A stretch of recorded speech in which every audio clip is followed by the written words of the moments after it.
أنا كنت في الحمام. لا بأس لا بأس يا أخي الكريم. نبدأ إن شاء الله. آه نعم، نحن في باب مخارج الحروف. آه لكن أنا لا أتذكر بالضبط أين وقفنا. أظن عند مخرج الراء أو هكذا.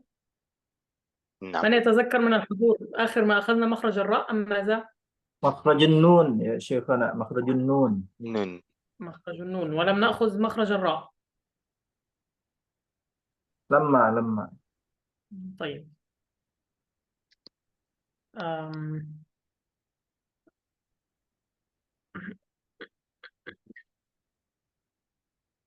طيب.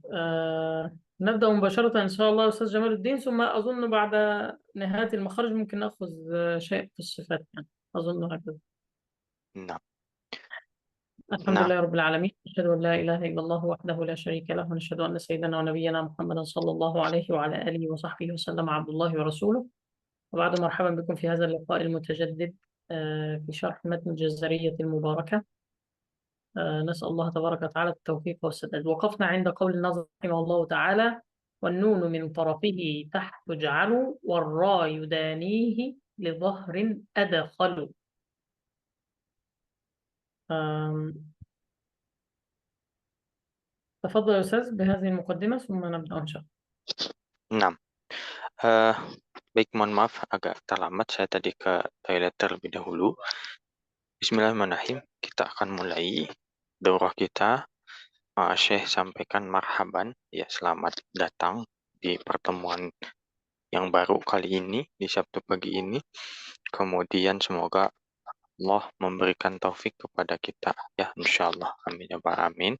Kita sekarang bahasanya di makhraj dan nanti semoga bisa masuk juga ke sifatnya insyaallah. Kita di bait ke-15, wan nunu min tarafihi tahtu ja'alu wa ra yudanihi idhahrin adkhalu. Nah. نعم يا أستاذ. نحن قلنا سابقا يا أستاذ جمال الدين أن حرف اللام يخرج من أدنى حافة اللسان إلى منتهاها من إحدى الناحيتين أو منهما معا، مع ما فوق الأسنان: الضاحك والناب والرباعية والثانية. الضاحك والناب والرباعية والثانية 4 أسنان أو 4 من الأسنان بعد الأضراس. حافة اللسان إذا التصقت بالأضراس كان حرف الضاد. وأما بعدها الضاحك والناب والرباعية والثانية. إذا التصق اللسان مع هذه ال4 أسنان، الضاحك والناب والرباعية والثانية، يكون حافة اللسان من أدنى الحافة إلى منتهاها ملتصقا عند منبت هذه الأسنان يا أستاذ، عند منبتها، عند أصولها، عند خروجها من اللثة. هذا الالتصاق يولد حرف اللام، ال وهذا يخرج من ناحية واحدة أو من الناحيتين معا. نعم. ثم بعد ذلك حرف النون. حرف النون يخرج من طرف اللسان تحت مخرج اللام، يعني ناحية الداخل، يعني لا يلتصق بأصول الأسنان. واضح؟ Nah, insyaallah. نعم. تفضل يا أستاذ جمال الدين. ثم سنعرف الآن مخرج الراء. نعم. Baik. Hari ini kita akan bahas makhraj huruf nun, ya. Tempo hari atau pertemuan sebelumnya bersama Ustadz Ustadz Ja'far kita sudah bahas makhraj huruf lam, ya, yaitu keluar dari adna hafatil lisan, ya, dari hafatil lisan, samping lidah, sampai muntaha, sampai ujungnya, begitu ya. Tadi dijelaskan bahwa untuk huruf lam ini dia juga menyentuh ad-dhahik, ya, nama-nama gigi begitu. Eh, Kemudian juga rubaiyah, kemudian sunaiyah, dan seterusnya. Nah, untuk huruf nun sendiri di bait ke berapa nih? 15, min tarafihi, dari ujung lidah, tahtu ja'alu di bawah tempat makhraj huruf lam, ya, tapi dia tidak menyentuh ke tempat tumbuh dari gigi itu sendiri. Nah, نعم. والنون من طرفه تحت جعله، يعني النون من طرف اللسان مع ما يحاذيه من سقف الحنك تحت مخرج اللام، يعني ناحية الداخل من مخرج اللام، ليس ناحية الأسنان إنما ناحية الداخل. وقلنا أن النون لا تخرج من اللسان مع سقف الحنك فقط، هذا جزء المخرج، هذا الجزء الأكبر من المخرج. الجزء الثاني يكون في الخيشوم. قلنا أن النون تخرج من مكانين معا، الجزء الأول من الفم كما شرحنا الآن، طرف اللسان مع سقف الحنك تحت مخرج اللام، أن مع صوت يخرج من الخيشوم وهو صوت الغنة، فنقول أن أن أن هكذا، بحيث لو أغلقنا الأنف اختل الصوت، حدث هناك مشكلة في هذا الصوت. يعني لو قلنا الآن أد أد أد، هذه نون ناقصة، أنت لم تسمعها كاملة، أنا سمعتها ناقصة. لماذا؟ لأننا أنقصنا جزءا من المخرج، جزءا مهما، وهو جزء الخيشوم الذي تخرج منه الغنة. وأما الراء فهي تخرج من ظهر طرف اللسان.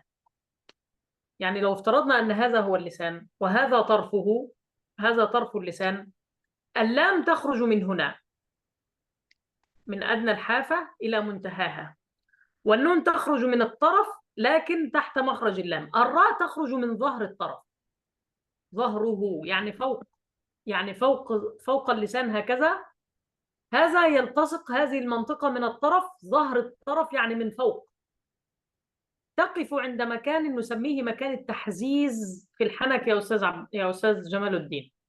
هذا التحزيز مكان فيه مثل الخطوط في سقف الحنك، ها، ستجد في سقف الحنك مكان فيه مثل الخطوط هكذا، هذا نسميه مكان التحزيز. هذا المكان يحدث التصاق أو شبه التصاق، ليس التصاقا كاملا، شبه التصاق أو توقف لظهر طرف اللسان هذا المكان عند التحزيز في سقف الحنك، ويكون هناك فجوة في وسط طرف اللسان، بحيث يكون هناك بعض الهواء يمر من هذه الفجوة، فلا يحدث التصاق تام فتكرر الراء كثيرا فيكون خطأ. يعني الآن نحن سنجعل أغلب ظهر طرف اللسان متوقفا عند هذا التحزيز، وهناك فجوة في وسط الطرف منفتحة بحيث يخرج منها شيء من الهواء، فنقول هكذا أر أر أر. لو أنا أغلقت كل اللسان هكذا، لو أغلقته هكذا بدون فجوة، نقول يجب أن يكون هناك فجوة هكذا. لو أغلقته هكذا أقول أر، لأنه لا يوجد مكان لخروج الهواء، لكن لو جعلته في الوسط مكانا لمرور الهواء هكذا سننطقها صحيحة أر أر. فيها تكرار لكن بسيط جدا، يسمح بأن تخرج الراء ظاهرة بدون تكرار ظاهر، وأيضا يخرج معها شيء من الهواء، يسمح بامتداد صوت الراء لأنها بينية ليست شديدة. واضح يا أستاذ جمال الدين؟ nah, نعم تفضل. berikutnya kaitannya dengan huruf nun ya. Ya, huruf nun tadi sudah disinggung bahwa huruf nun ini min tarafihi, dari ujung lidah bertemu dengan dan gusi yang sejajar dengannya disertai dengung dari rongga hidung. Saya sampaikan bahwa kenapa diistilahkan tahtu ja'alu di bawah huruf lam makhrajnya, karena ini dari segi ad-dakhil, dari dilihatnya dari dalam mulutnya, bukan dari giginya, begitu ya. Dan makhraj huruf nun ini ada dua, yaitu dari al-fam, dari mulut, dan khayshum. Khayshum itu dari rongga hidung. Jadi keluarnya dari dua dua tempat. Dari mulut iya dan dari rongga hidung iya. Adapun yang dari khaysyum atau rongga hidung itu adalah sautul gunnah, suara dari gunnah atau bunyi gunnah itu sendiri. Maka ketika kita menutup hidung, ketika melafalkan huruf nun, maka akan terjadi masalah begitu ya, akan terjadi kekeliruan. Kenapa? Karena suaranya itu ada yang kurang. Kenapa? Karena kita menghilangkan sebagian dari makhraj huruf nun itu sendiri, ya sehingga jadi kurang tepat. Nah, adapun untuk huruf ro, ya masih di bait yang sama, waro yudanihi lidhahrin adkhalu. Ya, untuk huruf ro ini keluarnya adalah dari dhahru tarafil lisan, dari punggung ujung lidah. Ya, jadi saya sampaikan kalau kita lihat dari mulut gitu ya, bagian dalam mulut itu akan ada seperti khutut, seperti garis gitu ya, yang mana ketika kita melafalkan huruf ro itu mesti ada fajwah, ada rongga sedikit di bagian tengah ya, untuk tempat tempat keluarnya udara ya, untuk tempat keluarnya udara. Jadi saya sampaikan jangan sampai ketika melafalkan huruf ro ya, lidahnya itu bergetar terlalu banyak. Memang ro itu punya sifat tikror ya, nanti akan kita bahas insya Allah, namun tidak berlebihan ya, tidak berlebihan. Maka eh, supaya tidak berlebihan itu caranya adalah berikan sedikit celah gitu ya, atau tadi diistilahkan fajwah di tengah-tengah mulut ya, ketika melafalkan huruf ro ya, supaya apa, supaya ada ruang untuk keluar udara. Kalau misalkan ditutup seutuhnya, sepenuhnya, maka nggak akan ada tempat keluar untuk udara sehingga akan terjadi getaran yang terlalu banyak, dan ini keliru, ini salah begitu. Nah, نعم. ثم قال والطاء والدال وتاء منه ومن عليا الثنايا. هنا معنى 3 أحرف تخرج من مخرج واحد. يبقى الآن نحن منذ حرف الضاد نحن عرفنا أن الجيم والشين والياء تخرج من مخرج واحد، ثم عرفنا الضاد من مخرج، واللام من مخرج، والميم من مخرج، والراء من مخرج، ثم الآن معنا مخرج جديد يخرج منه نفس المخرج، يخرج منه 3 أحرف. ما هو هذا المخرج؟ هذا المخرج من طرف اللسان مع أصول الثنايا العليا. أصول الثنايا يعني المكان الذي تنبت منه السنتان الأماميتان. هذه السنتان تسمى الثنايا العليا، يعني الاثنتين في الأعلى، هذه تسمى الثنايا. هذه السنتان في الأعلى في الأمام تسمى الثنايا العليا. إذا كان طرف اللسان يلتصق عند أصول هذه الثنايا، يقف عند أصول هذه الثنايا، يعني منبت اللحم الذي تخرج منه هذه الأسنان، هذه السنتان، من هنا يخرج الطاء والدال والتاء. يكون اللسان لامسا عند خروج الثنايا العليا، فتقول هكذا: الط الط الط الت الت الد الد. يبقى إذن تخرج هذه الثلاثة من طرف اللسان مع أصول الثنايا العليا، يعني 3 أحرف من مخرج واحد. نعم. لماذا اختلفت إذن؟ اختلفت لأن هناك صفات تجعلها تختلف عن بعضها، يعني الذي يجعل الطاء تختلف عن التاء، تختلف عن الدال، مع أنها جميعا من مخرج واحد، هو الصفات التي ستأتي في الباب الآتي إن شاء الله تعالى. فهذا مخرج واحد خرجت منه 3 أحرف، وهي الطاء والدال والتاء. نعم يا أستاذ. baik. Berikutnya di bait ke-16, wa ta'u wad dalu wa ta minhu wa min ulyats sanaya. Sampai situ ya. Jadi bahasan berikutnya adalah makhraj dari 3 huruf ta, po, dan dal. Tempo hari kita sudah membahas tentang huruf jim, ya, dan shin yang sama-sama keluar dari lidah bagian tengah begitu ya. Kemudian kita bahas tentang huruf dhad yang mempunyai makhraj tersendiri, kemudian lam, kemudian seterusnya, dan sekarang kita bahas tentang 3 huruf yang keluar dari tempat keluar yang sama, makhrajnya sama, yaitu ta, to, dan dal. Makhrajnya itu dari mana? Dari ujung lidah ya, bertemu dengan tempat tumbuhnya, lidah, yang 2 di depan, afwan, gigi kelinci itu loh. Iya, jadi ujung lidah bertemu dengan pangkal gigi seri atas atau dalam bahasa Arab istilahnya adalah ats-tsanaya al-ulya. Ya, kalau di matannya disebutkan ulya tsanaya. Ya, jadi manbat atau tempat tumbuh dari 2 gigi yang ada di depan atau gigi kelinci begitu ya kita bisa sebut. Jadi lidah menyentuh ke situ, keluar 3 huruf ta, to, dan dal.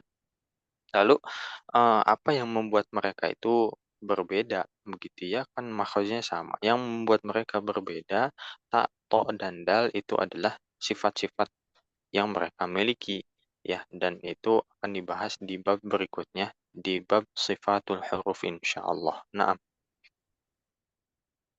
نعم. والصفير مستكن منه ومن فوق الثنايا السفلى. الصفير هنا يقصد الحروف التي لديها صفة الصفير. هذه الحروف هي 3: الصاد والسين والزاي. هذه الحروف الثلاثة تسمى حروف الصفير، وهذه الثلاثة أيضا تخرج من مخرج واحد. ما هو هذا المخرج؟ هذا المخرج يكون من بين الأسنان، لكن انتبه معي، تجعل اللسان واقفا خلف الثنايا السفلى. الثنايا السفلى يعني السنتين الأماميتين في الأسفل، نجعل اللسان يقف خلفها هكذا، ثم يجعل الهواء يمر من فوق هذا اللسان إلى الخارج، لكن بانغلاق الأسنان فوق بعضها. يبقى إذن تنغلق الأسنان فوق بعضها هكذا، ويقف اللسان خلف الثنايا السفلى، فيخرج الصوت هكذا: الص، ص، ص، ص، ز، ز، ز، س، س، س. إذن ماذا فعلنا؟ وضعنا اللسان خلف الثنايا. هنا وقف اللسان خلف الثنايا السفلى من الداخل، ثم خرج الصوت من فوقه والأسنان منغلقة، فمر من بين الأسنان وأحدث هذا الصوت، إما الصاد وإما الزاي وإما السين. لماذا اختلفت أيضا للصفات التي تأتي إن شاء الله؟ واضح يا أستاذ؟ Naam, insyaallah wadih. نعم تفضل. Kemudian sekarang di ujung dari bait ke-16, was-safiru mustakin minhu wa min fawqith thanaya sufla. Ya, sampai situ. Jadi, bahasan berikutnya adalah huruf-huruf safir. Safir ini nama sifat. Maksudnya di sini adalah huruf-huruf yang memiliki sifat safir. Ya, penjelasan maksud dari sifatnya insya Allah di bab sifat tentunya. Dari situ ada 3 huruf, yaitu sod, sin, dan zai. Ketiganya memiliki makhraj yang sama atau tempat keluar yang sama, ya, yaitu Syekh tadi sampaikan keluarnya memang dari antara gigi asnan ya, tapi ada catatan bahwasanya untuk lidah itu dia berada di belakang gigi seri yang bawah. Kalau tadi kaitannya dengan huruf ta, to, dan dal itu asanaya al-ulia ya, gigi kelinci gitu ya yang atas. Nah, kalau sekarang yang bawahnya. Iya, lidahnya itu disentuhkan dari bagian dalam minat dakhil, kemudian posisi gigi itu mughlaqah, tertutup bagian atas dan bawah, ya. Nah, lalu kita bunyikan suaranya, maka akan muncul suara desis atau dalam ilmu tajwid diistilahkan shafir, ya. Dan untuk kenapa jadi beda ketiga huruf tersebut, ya tentu karena adanya perbedaan dari segi sifat huruf. Kalau makhrajnya itu sama. Nah, نعم. والضاء والذال وثاء للعليا من طرفيهما، يعني الضاء والذال والثاء 3 أحرف ستخرج من مخرج واحد.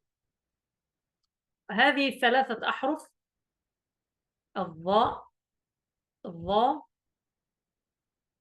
وذا، وثاء، هذه ال3 التي نقول فيها نخرج اللسان. هذه ال3 تخرج من طرف اللسان وأطراف الثنايا العليا، بأن تضع طرف اللسان على أطراف الثنايا العليا وتنطق، فتنطق واحدة من هذه ال3. تقول الض، الض، الض، الذا، الثا. يبقى إذن والضاء والذال وثاء للعليا من طرفيهما، يعني الضاء والذال والثاء من طرف الثنايا العليا مع طرف اللسان. الضاء لا بد أن يخرج اللسان هكذا، لا تقول الضاء بدون أن تخرج اللسان، لا، ستقول الظاء وهذا خطأ، أو الزاء فتغير الحرف، أو الساء بدل الثاء، هذا خطأ.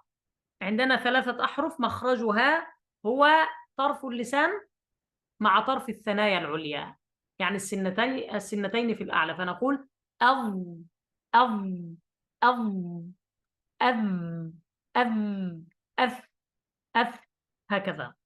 نعم يا أستاذ. nah. Kemudian bait ke 17. Wadha'u wadzalu watha'lil ulya min tarafaihima.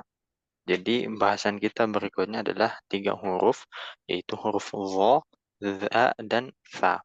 Ketiganya memiliki makhraj yang sama, tempat keluar yang sama, ya. Dan ini yang tempo hari kita bahas bahwa kita mesti mengeluarkan lidah, gitu ya, dari mulut, ya. Dan makhrajnya itu min tarafaihima, dari ujung 2 titik, gitu ya. Ya, titik pertama yaitu ujung lidah bertemu dengan kedua ujung, gitu ya, dari matan tarafaihima. Berarti yang pertama ujung lidah, yang kedua adalah ujung atsanaya al-ulya. 2 gigi yang di atas, 2 gigi kelinci itu, ya.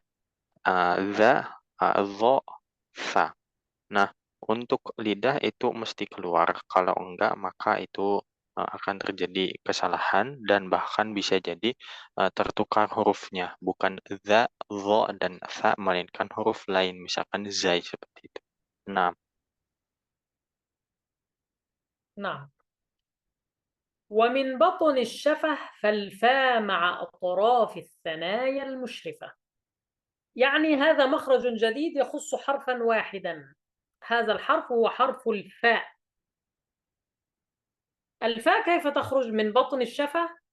أي شفة؟ الشفة السفلى مع أطراف الثنايا العليا، يعني إذا التصق طرف السنتين الفوقيتين هذا مع بطن الشفة في الأسفل، هنا ننطق الفاء، نقول هكذا أف، أف، أف، هذا حرف الفاء.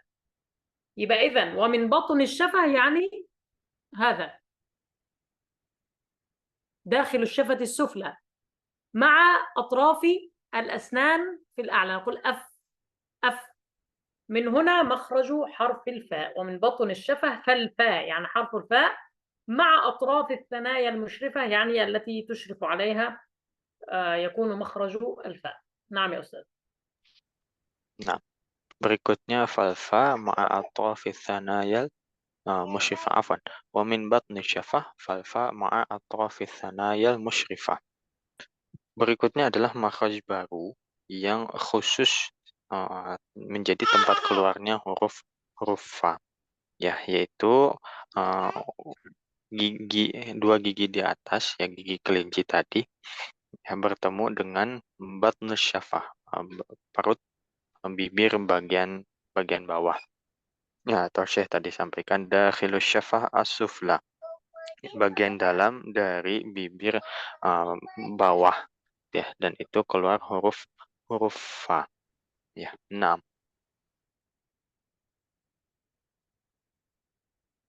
نعم. للشفتين الواو باء ميم، يعني من بين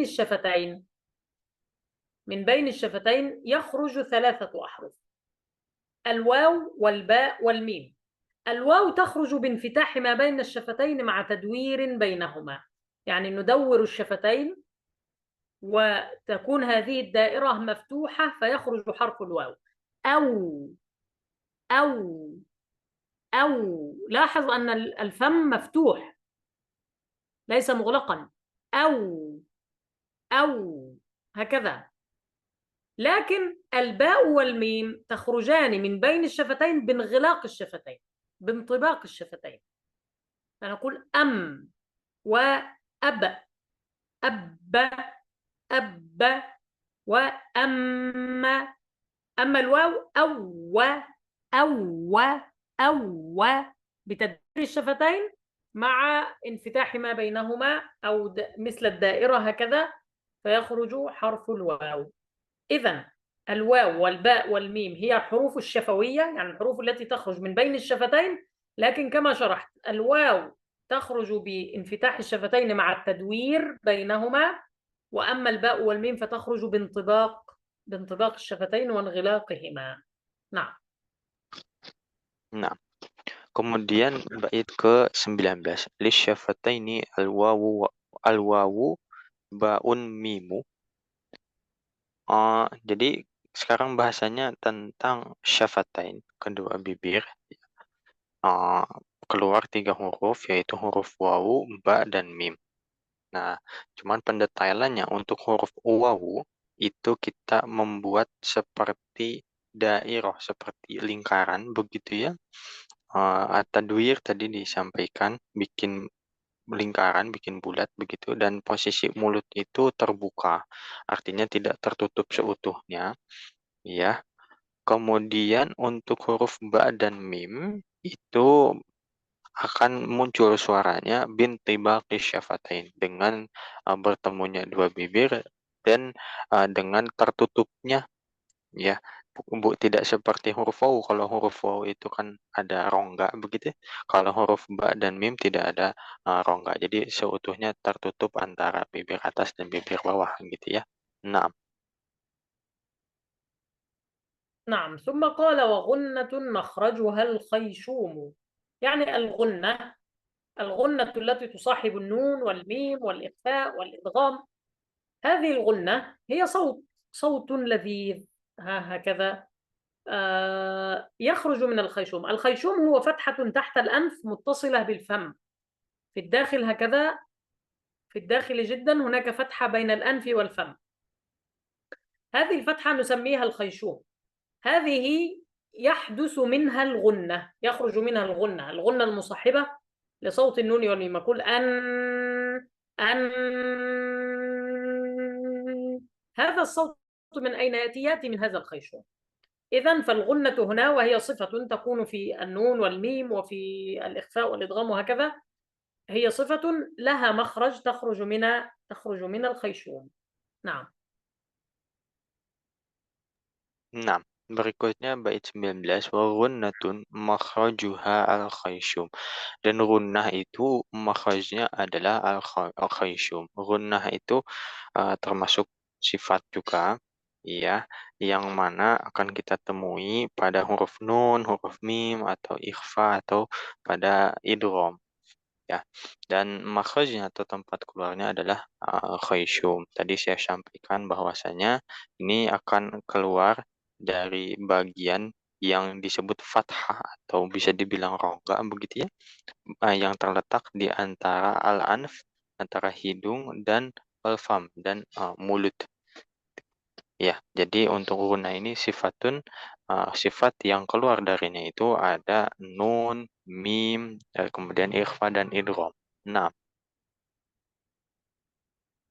نعم يا أستاذ، بهذا يكون انتهينا من باب المخارج. لو أحد عنده سؤال يسأله في هذا الباب. وأيضا أنا لا أعرف، يعني أنتم كتبتم في الجدول يجب أن يكون هناك تطبيق أو تلقي. هل هذا نحن نفعله أم ماذا؟ وهل إذا فعلناه يكون بالقراءة أم نعرض الحروف وكل شخص يقرأ الحروف كاملة ونرى هل حروفه منضبطة أم لا؟ Enam. Ada pertanyaan dulu barangkali, silahkan. Dengan ini kita, Assalamualaikum Ustaz. silakan. Saya Ustaz. Waalaikumsalam. Assalamualaikum Ustaz. Waalaikumsalam. Ini mau tanya, gunnah ini beda gunnah di ikhfa sama di idgham itu bagaimana ya? Ke khaysyumnya itu. Itu juga يا Ustaz, شيخنا، ya. هناك سؤال يتعلق بالغنة. نعم. الغنة، ما الفرق في الغنة في الإخفاء، عند الإخفاء وعند الإدغام هكذا؟ ماذا تقصد من الفرق هنا؟ نعم، كما Masuk beda apa ada nggak beda Khaysum. persentase Khaysumnya. gunnah itu Ustaz? Ya. Apa masuk ke hidungnya itu ikhfa sama idgham itu sama nggak ya? هل هناك فرق بين الغنة في الإخفاء وفي الإدغام من حيث الخيشوم يا شيخنا؟ لا، كلاهما من الخيشوم. كل غنة في العربية فهي من الخيشوم، لكن هناك فرق من حيث الأقوى في الغنة والأمكن. يعني غنة الإدغام معلوم أنها أقوى وأمكن في الخيشوم من غنة الإخفاء. واضح؟ يعني مثلا حين أقول من يعمل، أو من مال الله، هذا أعلى مرتبة في الإدغام من لو قلت من قبل أو منكم أو من ذا. قالوا الغنة في الإدغام أمكن، يعني أقوى منها في الإخفاء، على من جعل هناك فرقا بينهما، لأن هناك من لم يجعل فرقا وجعل الإدغام والإخفاء مرتبة واحدة. فإذا إذا وجد فرق، إذا تحدثنا عن فرق بين غنة الإخفاء والإدغام، سيكون في الأمكن. غنة الإدغام أمكن من غنة الإخفاء، يعني هذه مرتبة أولى وهذه مرتبة ثانية. أما من حيث المخرج فكلاهما من الخيشوم.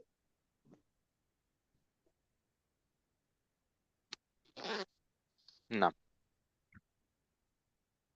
Tes. Iya. Jadi jawabannya dari Syekh, sebetulnya untuk dari segi makhraj itu sama-sama dari khayshum.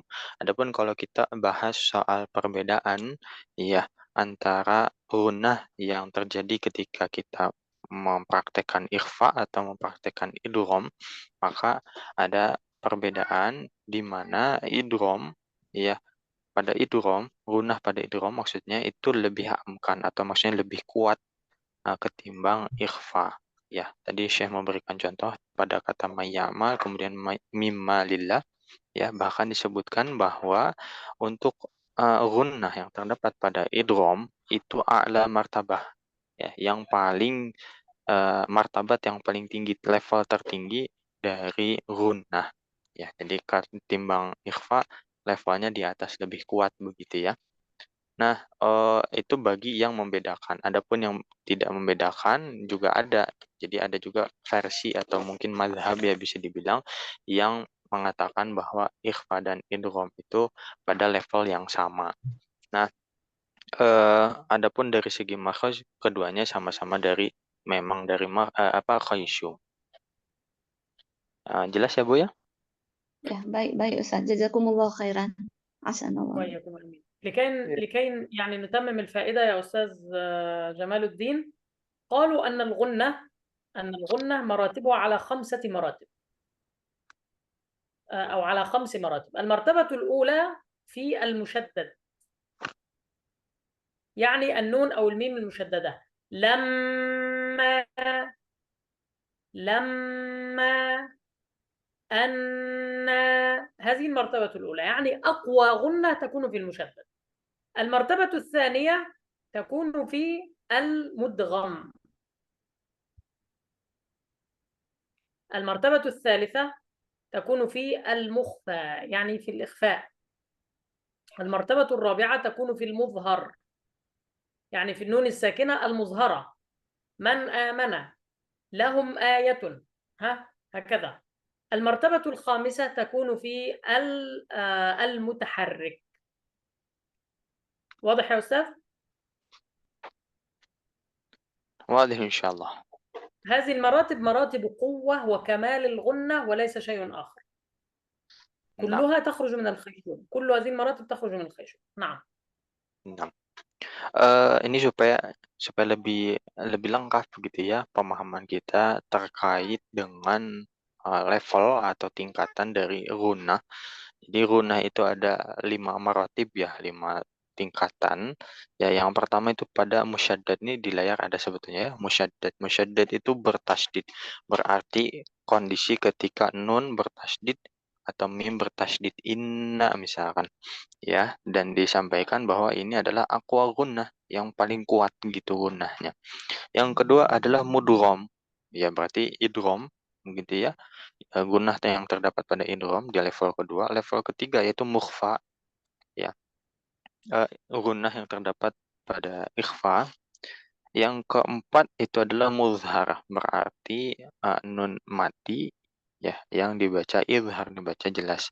Ya, contoh tadi man amana, kemudian lahum ayatun. Ya, yang terakhir itu adalah mutaharrik, yang berharokat, berarti nunnya berharokat fathah, kasrah ataupun dhammah. Ya, insya Allah lebih jelas ya dengan penjelasan ini. Nah, Ustaz, ada juga yang mau bertanya. Ya, silakan.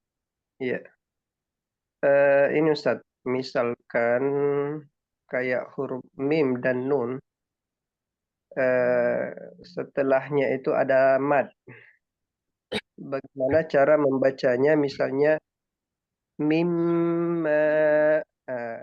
apakah setelah kita membaca madnya itu masih ada suara hidung di situ, Ustaz? Atau sudah hilang suara hidungnya ketika dibaca atau ketika dipanjangkan dari huruf mim dan nunnya, Ustaz? Ya, berarti di madnya begitu ya. Iya, Ustaz. Iya. Ya. Hunaka su'alun akhar ya syekhana. نعم. كيف ننطق حرف الميم أو النون وبعدهما مثلا حرف مد، مثلا مما ما هكذا. هل الغنة هل توجد الغنة في الألف، يعني ألف المادية، أو لا توجد؟ لا توجد قطعا، لا في الألف ولا في الواو ولا في الياء. يعني مثلا من الأخطاء الشائعة البعض يقرأ فيقرأ العالمين ميم، فيضع غنة في الياء لأنها بين الميم والنون، هذا خطأ. لو قلت هكذا العالمين، هذا نطق خطأ. الصحيح أن تقول العالمين ميم. تأثر الصوت لما أغلقت الأنف، تأثر الصوت فقط عند النون، لكن الياء من أين تخرج؟ تخرج من الفم فقط. مثلا ولم هكذا ما. انظر، انقطع صوت الغنة لما أغلقت الأنف مع الميم، لكن الألف ولما الألف ليست متأثرة، فيجب أن تتدرب عليها حتى تستطيع أن تصل إلى إخراج الألف أو الياء أو الواو بعد الميم والنون أو بينهما بدون غنة مطلقا. Nah, jawaban dari Syekh adalah tentunya tidak ada Ya, tentunya tidak ada karena gunnah ini kan bukan makhraj dari alif atau waw atau ya begitu ya. Melainkan makhraj dari nun atau mim ya. Nah, maka Syekh sampaikan ini juga termasuk akhta syai'ah ya, kesalahan yang tersebar yang banyak terjadi pada pembaca Al-Qur'an ya. Tadi juga bahkan Syekh memberikan contoh di Al-Fatihah ayat kedua, Al-Alamin, di situ kan ada ya tuh, ya huruf mad juga, yang dihapit oleh mim dan nun. Iya. Nah, yang keluar dari hidung itu mim dan nun. Kalau iya tidak, iya itu hanya keluar dari fam saja, dari mulut saja. Bahkan juga contoh lain misalkan walamma di situ alifnya tidak terpengaruh. Maka Syekh memberikan nasihat jangan sampai kita melakukan kesalahan tersebut, harus banyak berlatih gitu ya. Jelas ya insyaallah? Oh, enak Ustaz. Iya. Jadi kesimpulannya Ustaz, ketika matnya setelah mim dan nun itu adalah alif, maka sudah tidak ada suara hidung ketika dipanjangkan Ustaz ya. Betul betul. Jadi Alhamdulillah. Nah, alifnya jangan terpengaruh. nah Ustaz. Syukron, barakallahu fikum. Waalaikumsalam. Amin. Eh, Satu lagi mungkin ya. Silahkan. Ana boleh tanya Ustaz? Boleh silahkan. Ya, Ana mau minta tolong penjelasan lagi di makhraj huruf ro, Ustaz. Syukran. Makhraj huruf ra. طيب يا شيخنا ليس هذا سؤال ليس سؤالا لكن ماذا طلب لتكرار الشرح في حرف مخرج حرف الراء هكذا. تكرار شرح مخرج حرف الراء. طيب نعم. يا أستاذة، هذا هو اللسان، هذا هو اللسان، هذا الدائري طرف اللسان، هذا الدائري طرف اللسان، هذا هو طرف اللسان. أما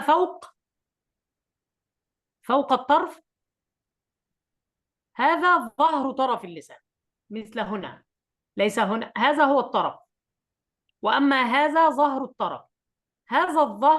هذا ظهر الطرف سيرجع إلى الوراء قليلا بعد الأسنان، إلى الوراء قليلا، ويكون يحاول الالتصاق بالأعلى، ويكون هنا فجوة في وسط اللسان، ونقول أر أر أر أر هكذا، أر أر أر أر هكذا. تفضل يا أستاذ. Nah, jadi untuk makhraj huruf ra, yaitu dia keluarnya bukan dari torfnya, ya, bukan dari torful lisan, dari ujung lidah, melainkan dari zarfu torfil lisan, dari punggungnya, jadi punggung lidah gitu ya.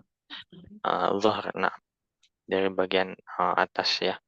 Nah, kemudian si punggung lidah ini tadi sebenarnya dicontohkan dengan tangan oleh Syekh ya. Dia berusaha untuk ke belakang sedikit untuk menempel kepada langit-langit mulut ya.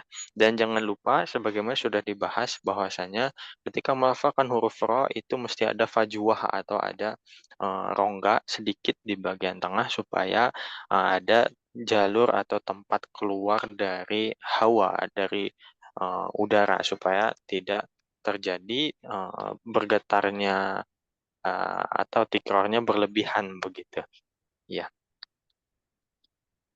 Nah, Ustaz, satu lagi, ini di matan itu kan dibunyikan yudanihi lidzohrin adkholu.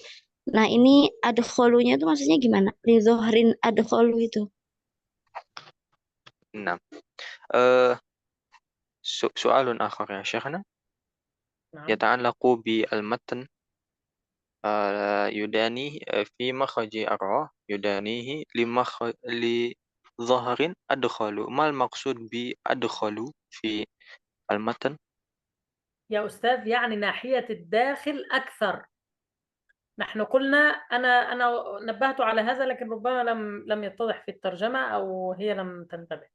يا أستاذ، نحن قلنا أن اللام تخرج من عند أصول الثنايا، يعني يكون المكان الملتصق من اللسان ملتصق عند أصول الناب والناجذ، أو الضاحك والناب والرباعية والثانية، صحيح؟ نعم.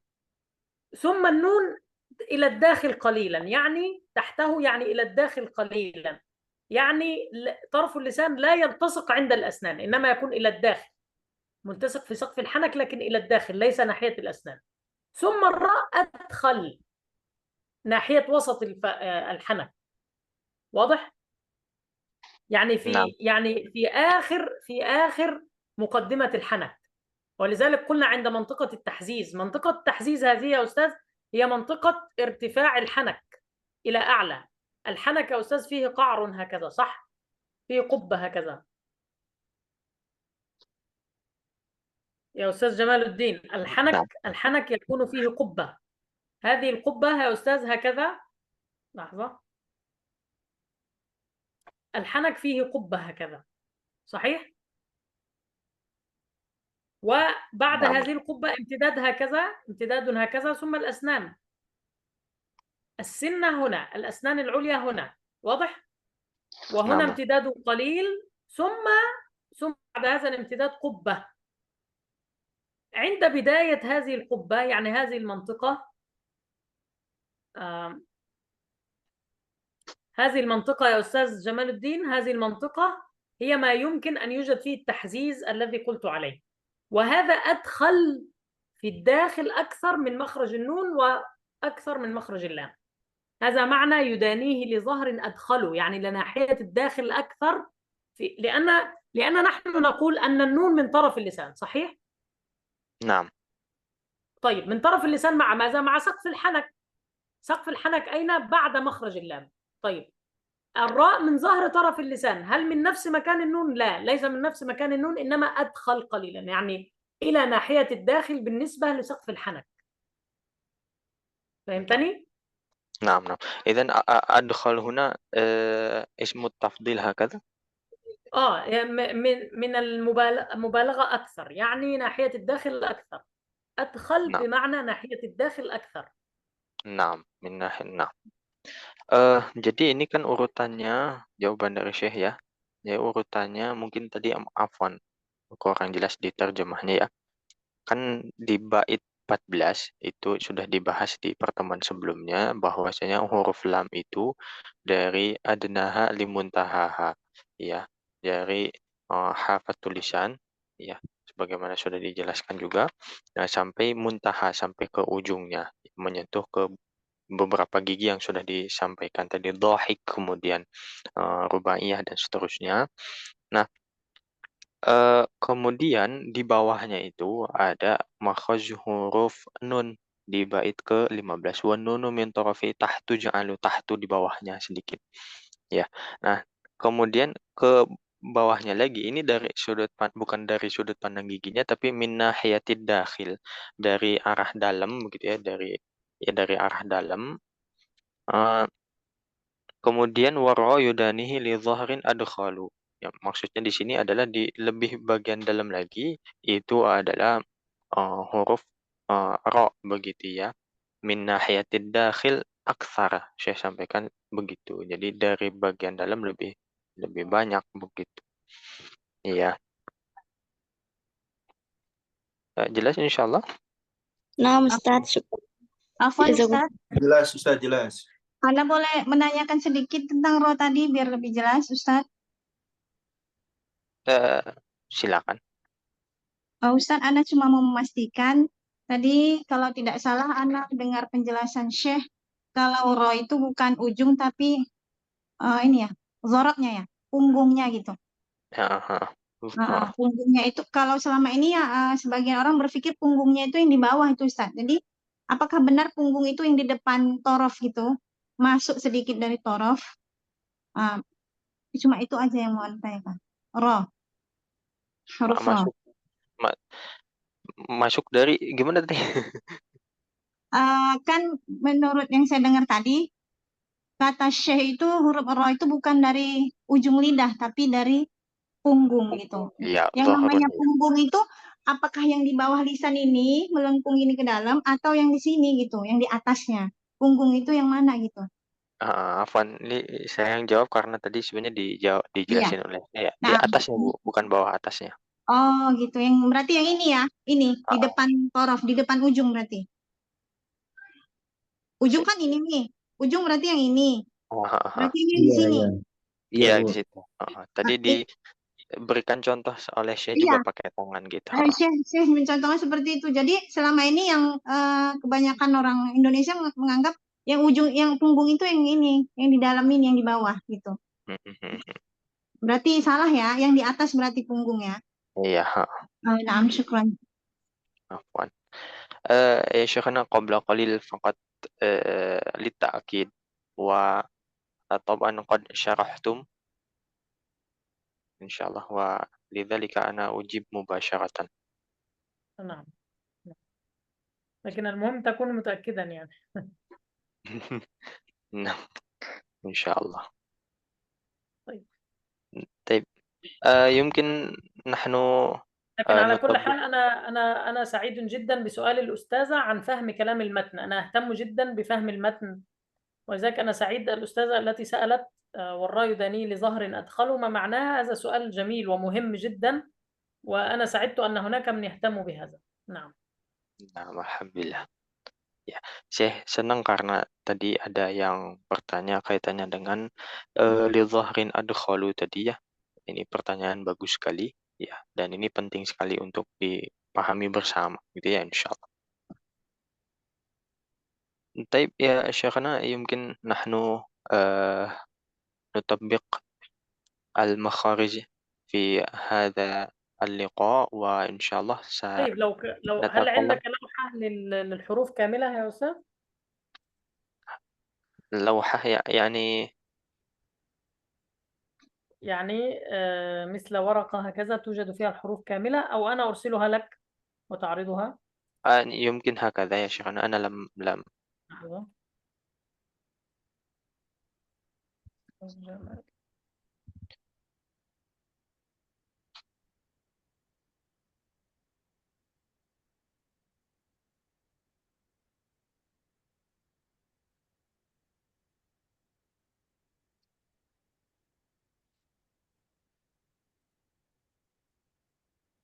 هل لديك الآن في واتساب؟ نعم.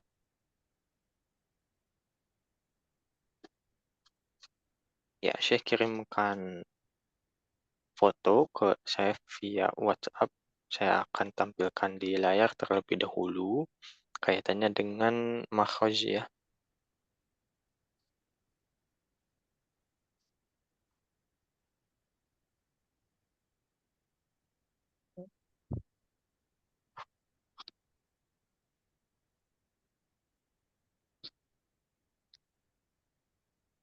Nah, طيب. هذا ما بيانه. هذا الآن من يقرأ مثلا هذا الأول، هذا الألف الأول المقصود به حروف المد. فممكن نقول با، يعني من يريد أن ينطق المد يقول با، بي، بو. هذا تطبيق أول حرف. ثم بعد ذلك سيكون التطبيق بأن نضع همزة، نضع همزة هكذا ثم نشدد الحرف الذي بعدها. أ، أ، أب، أت، أث، هكذا. وأنا سأقول خطأ لو نطق شيء من الخطأ. يعني من يبدأ؟ ya baik. Ini teknisnya ya. Kita masuk ke praktek sekarang. Yang pertama itu yang paling kanan atas itu ada tanda alif, ada huruf alif. Maka kita praktekannya ba, bi, bu. Kemudian yang berikutnya ada hamzah ya, kita ke kiri berarti prakteknya adalah a, jadi ditasdidkan huruf hamzahnya. Kemudian abba yani hakadha. نعم. أب، أت، أث، Nah, أج، هكذا. بحيث Nah, يظهر لنا هل ينطق الحرف صحيحا أم لا. nanti dicek apakah sudah tepat atau belum pelafalannya, gitu ya. Ini kita praktekkan. Mungkin saya panggil sesuai abjad aja ya, supaya nanti sesuai urutan gitu. Ya, teknisnya semoga من jelas. سيبدأ يرفع يده وأنت تختار بالترتيب يا أستاذ. Nah. Oh, angkat tangan katanya, silahkan. Nanti saya akan ini. Silahkan Aulia Abdillah. نعم شيخ. نعم تفضل يا أستاذ. بسم الله الرحمن الرحيم. أ أب لا، أد نحن قلنا هذه ستنطق بالمد، هذا هو المد، فسنقولها مثلا با، بي، بو، أو سا، سي، سو، هكذا. كده. أ با بي بو تا تي بو خلاص ثا. انتقل إلى الهمزة يا أستاذ، انتقل إلى الهمزة، يكفي مثال واحد مع المد. انتقل إلى الهمزة. أ ماذا شيخ؟ انتقل إلى الهمزة، تقول ثم أب، أت، أث، أج، أح، أخ، هكذا. نعم شيخ. أ أب بدون أتا. مد، لا تمد يا أستاذ، لا تقل لا، لا. فقط بالتشديد مع الفتحة فقط. أب، أت، bukan نعم أب. عفوا شيخ. نعم بارك الله. أب أتا هذا أثا. فيه مد، حاول أن تقلل الحركة. لعلمك هذا مهم جدا في تعليم الطلاب، لو أنت تعلم الطلاب هذا مهم جدا في تعليم الحركة، ومن الأخطاء الشائعة وتواجهني مع الأساتذة والأستاذات في إندونيسيا. هي تقرأ تريد دائما مط الحركات، العالمين، العالمين، لا تقول العالمين، لا، العالمين. من أين يأتي؟ من تعليم الحروف، لأنك لا تستطيع الآن أن تقول أب، تشديد وحركة فقط بدون مد. ابتداء مد يا أستاذ. أب، أت، أث، هكذا.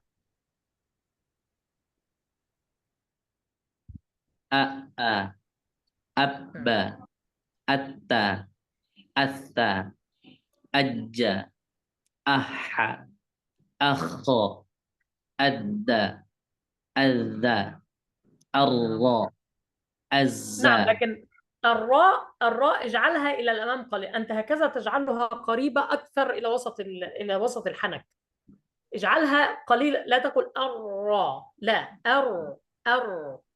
من طرف اللسان. نعم نعم، لكن بدون ضغط، بدون ضغط، ابتداء ستريس. الراء، الراء.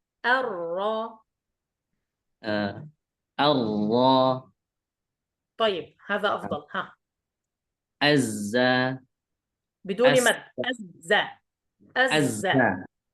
الزا السا الشا الصا الله. ما شاء الله. الله الله. نعم نعم. الغا أكثى أقى أكا ألا أما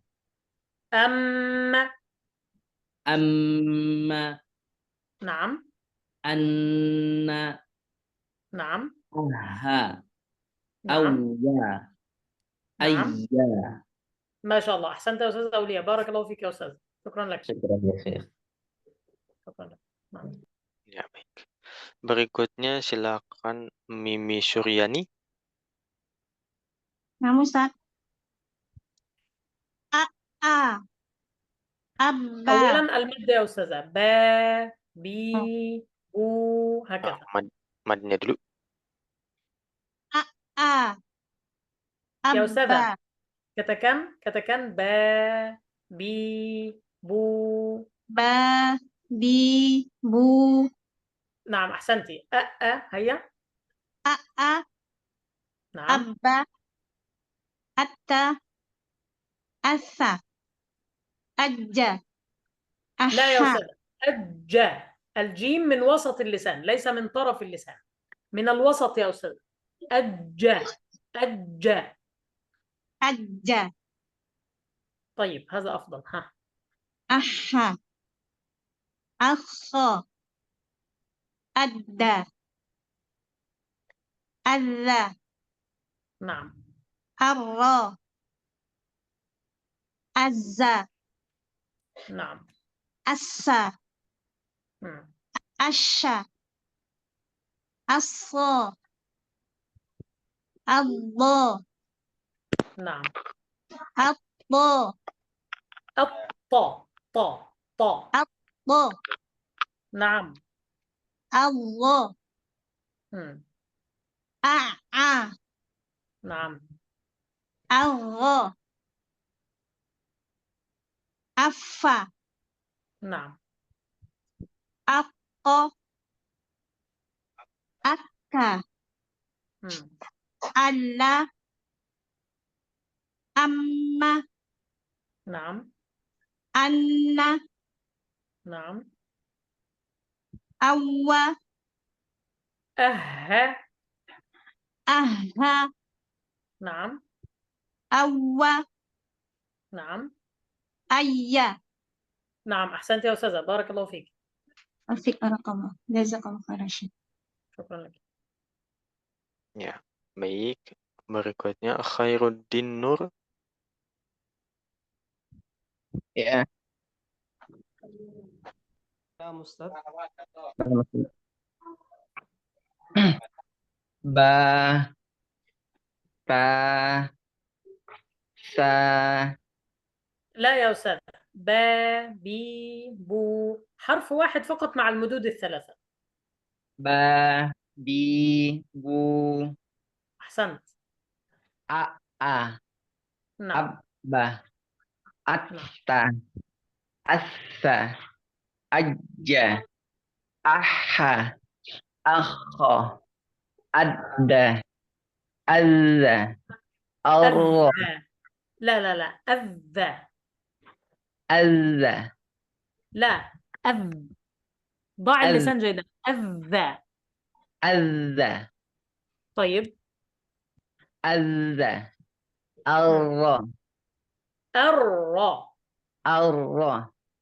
أحسنت يا أستاذ. أنا أعرف هناك مشكلة، صح؟ هناك مشكلة في الراء، صح؟ صح. نعم. أنت حاول مع الوقت أن تجعل اللسان يلتصق. حاول أن تجعله يلتصق في الأعلى. حاول أن تضع اللسان تلصقه ثم تنطق. را. را. أحسنت. الآن أنت تنطقها أفضل من المرة الماضية. تحاول هذا كثيرا. تحاول هذا كثيرا حتى تصل إلى مرحلة أنك تستطيع أن تضع قبلها حرفا وتنطقه جيدا. را را را را حتى تستطيع أن تقول الرا هكذا. الرا. الرا. أحسنت. أحسنت. ممتاز. ها. أما بالنسبة للتكرير تكرار يا أستاذ؟ هذا جيد. أنت تفعله جيدا الآن. الحمد لله. أز. أز. أز. نعم. هكذا أز. نعم. أز. أز. أز. أز. نعم. أش. أس. أس. نعم. أش. نعم. الصا. ممتاز. الله. لا، اجعل يخرج من الحافة. الض. الض. الله. يا أستاذ لا تستحي مع الحرف. لا تستحي، اضغط جيدا. الض. الله. نعم لا تخجل. لا تخجل من لسانك وأسنانك، استعملها جيدا. الض، اضغط على الحرف الض. الله أحسنت، نعم. الله لا، فخم الطاء أكثر، اجعلها من طرف اللسان، وصفاتها سنأخذها يعني الطاء. الله أحسنت. ها. الله أض. الله نعم. الله نعم. أع نعم. الله نعم. أفا نعم. قا أقى. أقا نعم.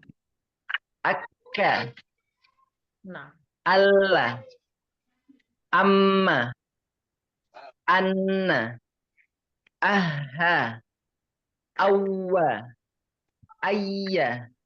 ما شاء الله، أحسنت يا أستاذ، بارك الله فيك. وفيكم بارك الله. آمين. جزاكم الله خيرا. وإياكم، آمين. Baik, berikutnya mukhtasar.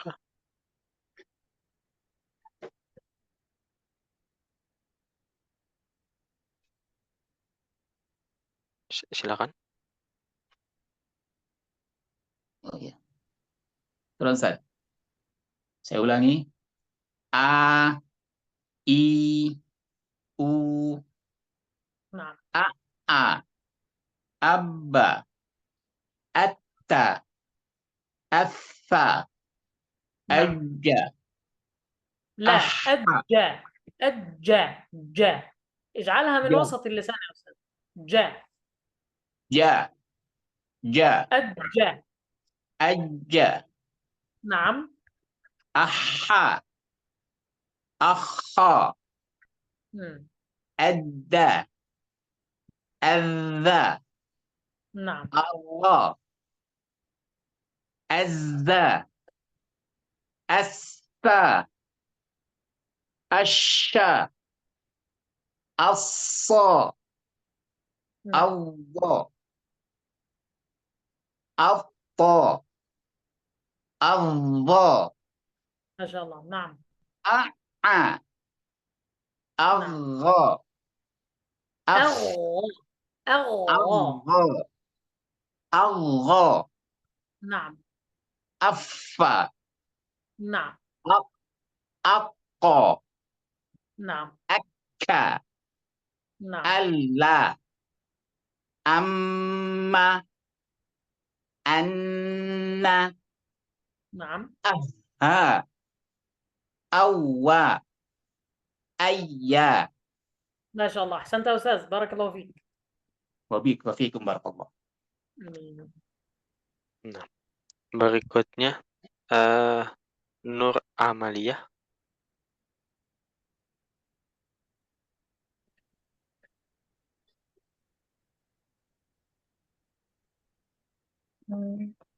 Ba, di, bu, نعم. a, babba, abba, نعم. atta, assa, نعم. ajja, أجا. aha, يا أستاذة، أجا. جا. جا. ajja, أجا، من وسط اللسان أكثر. أجا. ajja, طيب. ها. aha, نعم. akho, أخ. adda, أخ. akho, نعم. adda, azza, arro, azza, assa, asha, affo, abbo, نعم. abbo, الله الله. الله. أو أو يا أستاذة، لابد أو طرف اللسان على طرف الأسنان. الله. الله نعم. الله ها. نعم. أ الله أفا نعم. أفا أف alla, amma, نعم. anna, aha, awwa, ayya. ما شاء الله، أحسنت يا أستاذة، بارك الله فيك. وفيك بارك الله. شكرا أستاذ. شكرا لكم. نعم. المعذرة يا شيخنا، الوقت انتهى، ونواصل إن شاء الله في اللقاء القادم إن شاء الله. طيب خلاص، لا بأس، يعني نكتفي ممكن لهنا، وممكن هذه المجموعة الباقية ممكن. يستطيع والله باقي تستطيع نصف يا أستاذ، ساعة. أنا ليس عندي مشكلة، يستطيع لكن وقتكم أنتم يا أستاذ جمال الدين، أنا عندي متسع اسمعوني. لو يريد باقي نصف هؤلاء ساعة يا شيخ. نصف الساعة. أستاذ جمال الدين. Admin tadi Bukan ingatkan. Kenapa? أستاذ جمال الدين، Nah, ya. لو عندك متسع في الوقت ممكن نأخذ هذه المجموعة التي رفعت يدها الآن، ممكن ننهيها، يقرأوا الحروف لا بأس. nah. الأدمن أرسلت لي رسالة قبل 5 دقائق أن الوقت سينتهي بعد 5 طيب دقائق أنا لا هكذا. بأس، لا بأس، لكن هم يريدون التطبيق، يعني أعطيهم وعدا بالمرة القادمة، لا بأس. Nah, yang belum insya Allah di pertemuan berikutnya ya insya Allah ya. Gitu. Nah, لا Nah, بأس insya Allah. نكتفي يا شيخنا. نعم إن شاء الله. طيب يا أستاذ عبد القادر، خلاص المرة القادمة إن شاء الله. جزاكم الله لما خير يا شيخ. لا طيب. ممكن هذه الساعة ممكن ما استطيع. والله أنا ممكن، لكن هم ليس ممكن.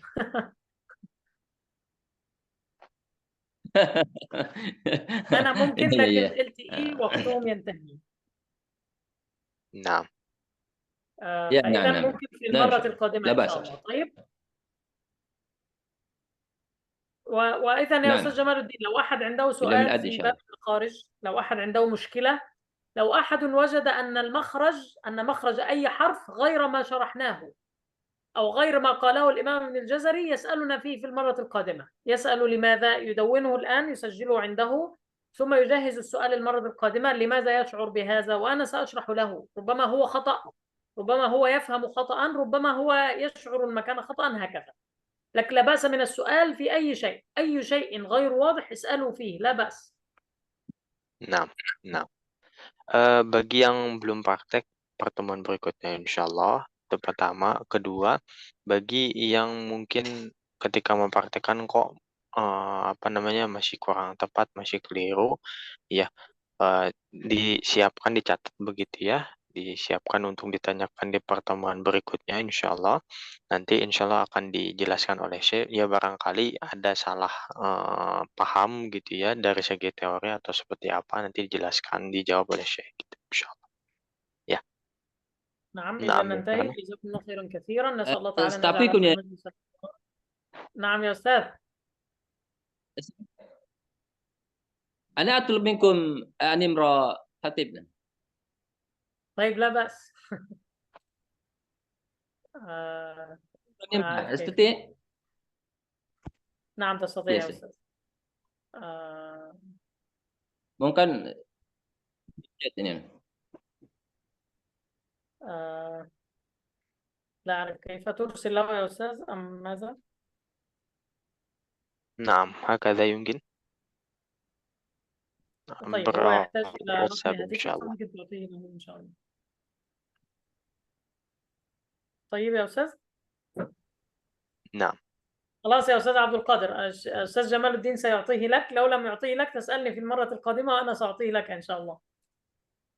نعم. Ya insya Allah.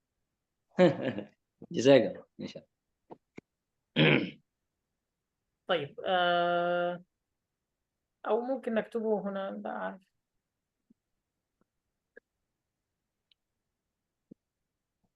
هو هنا في الشات إن شاء الله الآن.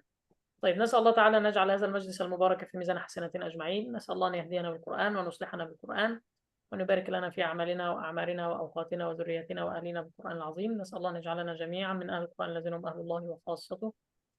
اللهم آمين آمين. جزاكم الله خيرا كثيرا. بارك الله فيكم. السلام عليكم ورحمة الله وبركاته. وعليكم السلام ورحمة Waalaikumsalam الله. Jazakumullah khair ya Syekh. Barakallahu fiik. Khair ya Syekh. الله.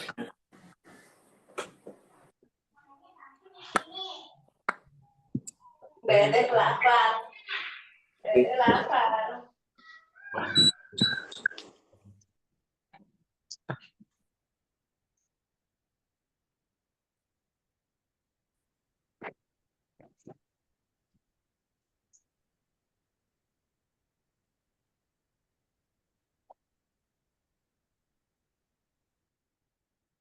Selesai. Ya. Baru selesai.